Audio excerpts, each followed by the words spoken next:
Local leaders have been asking for the federal government to help with the ongoing immigration crisis happening right here in our backyard. Well, tonight we are learning President Obama has ordered the Department of Homeland Security and the Federal Emergency Management Agency to come up with a strategic funding plan. The federal government is now stepping in with foreign aid to help this ongoing humanitarian crisis.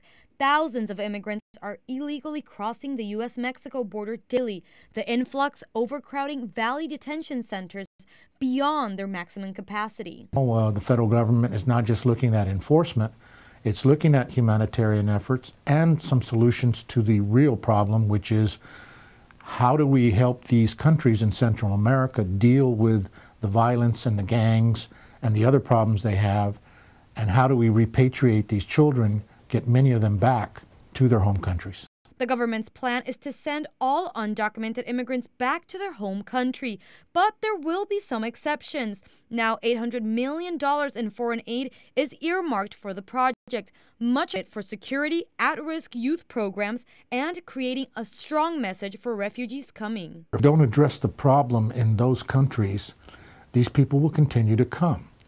Again, just like many of us would if we lived in that situation. If you can't eat, if your parents have been killed, if you're subjected to gang violence, if you're being raped, you're going to flee. The figures you are seeing right now, Action 4 News obtained by State Rep. René Oliveira.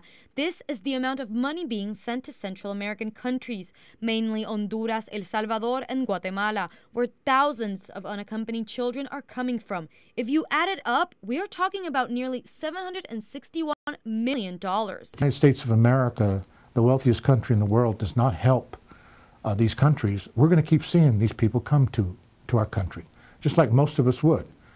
Many of us in the same situation would do exactly what these families are doing.